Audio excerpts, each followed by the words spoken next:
we don't have to accept this as our new normal. And each of these tragedies is an opportunity to use it as a turning point and a wake-up call.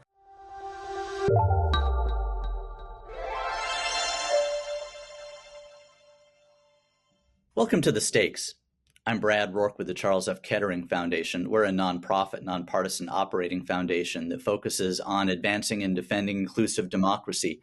Today, I'm talking to Shannon Hiller, Executive Director of Princeton's Bridging Divides Initiative, which tracks and works to reduce political violence across the United States. She's a leading voice on how communities can recognize risks, respond to crisis, and protect democratic space in this moment of heightened tension. Shannon, thank you for being here. Thanks, Brad. Thanks for having me. Right now, we're at a critical juncture.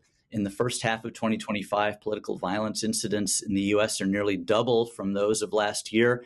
The September 10th killing of Charlie Kirk at a Turning Point USA event at Utah Valley University has exposed fault lines in how threats form, how rhetoric escalates, how institutions and communities respond to this heinous act. What does this moment tell us about the resilience of American democratic institutions under the strain of political violence? Obviously, that's a question that's on a lot of people's minds in this exact moment. I think it's worth taking a pause and thinking about the long history of the United States. I actually take a little bit of encouragement from the fact that we've been in even more acute moments throughout our history. And we've chosen in the long arc of our history to lean towards the type of democracy we hope to be. But obviously, your question is coming from a place of this acute and frankly dangerous moment we're in right now. And so I do think there's some evidence that the core features that have helped us stay resilient to this moment are fraying or frankly under threat. One of the things we talk about a lot, both in our research and in communities we support, is just it's okay to validate how people are feeling in this moment before we turn to solutions. It's correct that we're in a particularly dangerous moment at this time. One of your specific areas of strength is focusing on community level threats and political violence. And so what do you know about how these sort of big national events play out on a community level and how that information spreads through community networks? What do you know about that's particularly relevant right now? When we look at just those national events, year on year over the past 4 years, we're actually at a little bit lower level of political violence, but we kept hearing from communities we worked with that wasn't describing their lived experience, that they were feeling like there was just this higher level of hostility. I think you're referencing in part our Understanding Threats and Harassment to Local Officials project. 3 years ago, we started tracking not just things that are illegal threats or attacks, but also this range of threats and harassment that we kept hearing from people was having an effect on their everyday experience of democracy. And unfortunately, what we found is that this climate of hostility is at an unacceptably high baseline, that it's affecting people regardless of political party or ideology, and that it's affecting some officials more. So local officials across the board are telling us that threats and harassment are consistent and are changing their behaviors, but it's worse for women, minority officials, and interestingly, younger officials. They report much higher levels of worry in particular about what they and their families might experience in the future. And so, you asked about these high-profile events. We have seen both following the attempted assassination last summer of then candidate Trump, that there was a real spike in worry across the board of threats and harassment at the local level. And as I said, it's that worry that we see driving people not to run for political office in the future, not to engage their constituents as much. And so it's a particularly concerning sign when these national events have that follow-on effect at the local level. Thinking about the specific threat and experience that we're facing right now after the Kirk assassination, with a really heightened rhetoric online, with threats of retaliation. How should we be thinking about how that plays out in communities, and what can be done to mitigate that? Right. Well, I think it's important to acknowledge two things up front. One is that we're still finding out a lot of information about what exactly motivated the shooter. And I think, regardless of party, people shouldn't be looking to score political points off of the tragedy last week. The second thing I'd say, and part of what makes this such a tense and dangerous moment, is the ways in which there's a number of high-profile incidents back to back, and it can really escalate tensions in the moment. So we have not just the assassinations of legislators in Minnesota and their spouses, and attempted assassinations of many more. But we also have these incidents of community violence in places like North Carolina, of gun violence in schools across the country, frankly. And that's paired with the tragic shooting last week, really ups the ante for communities and creates opportunities for those who are seeking to divide us to play into those heightened emotions. And so I think there's a couple, at the highest level, there's a couple things we can do in the immediate. One is, as hard as it is, wait for more information and to fact check the information you're getting from reputable sources.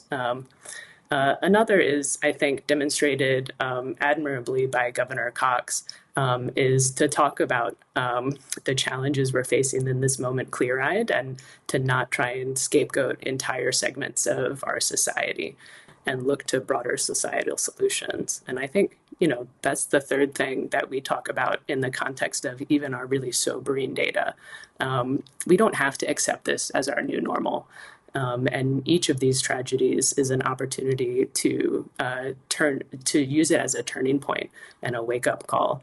And so I think even just personal reflection and community reflection that rejects this as the new normal is an important first step in where we need to go next. Vice President Vance and Deputy Chief of Staff Stephen Miller have vowed to use federal agencies to, as they term, dismantle a network of what they call left-wing nonprofits and media outlets that they say are promoting political violence. What kind of effect will that environment have on the kind of political violence that we now face?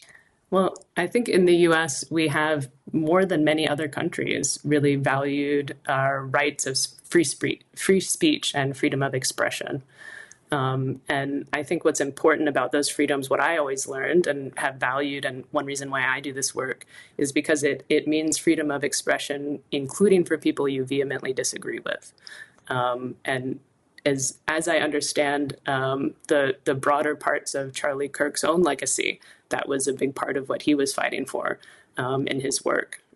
There's other parts of his legacy, I think, do deserve examination and discussion, but that's exactly part of what freedom of expression is meant to preserve: the right to disagree and to talk about the impact of individual politicians and individual policies, and do so in a way that challenges ourselves. The discussion that we're in right now as a society is, where is the line? Where does it go too far?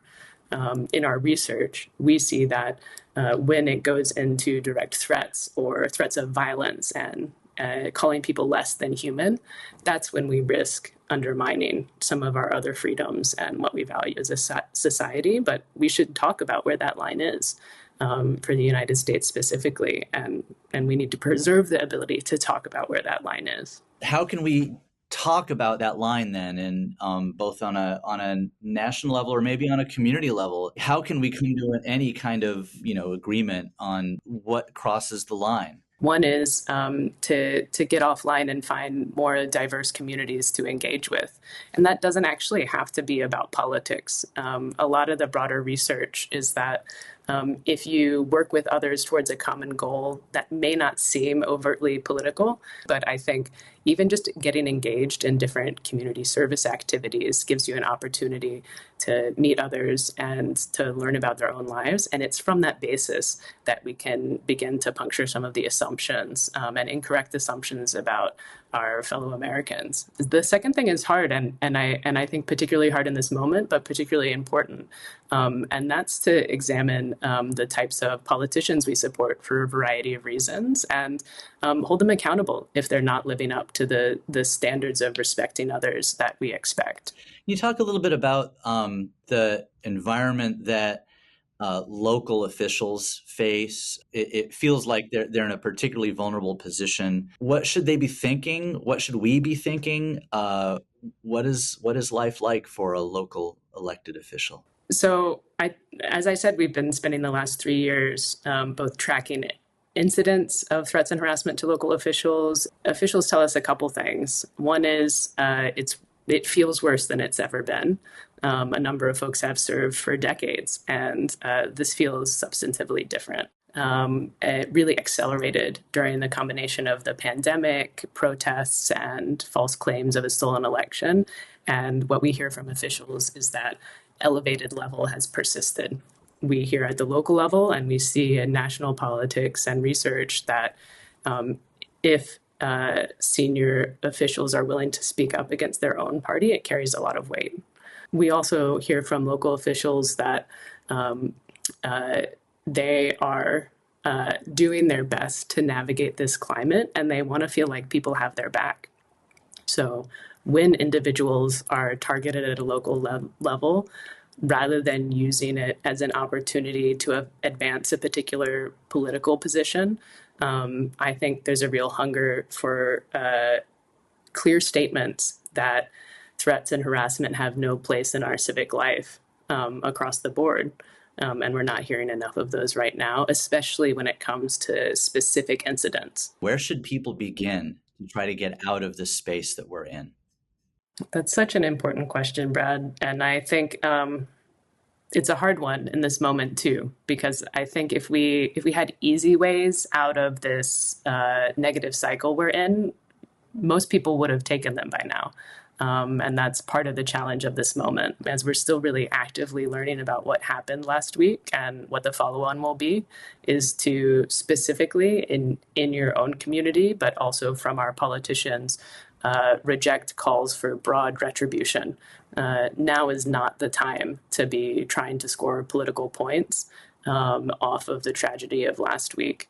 And I think tragedies like this can be turning points towards worse cycles of violence, or they can be turning points towards starting to repair some of the fabric of our civic life.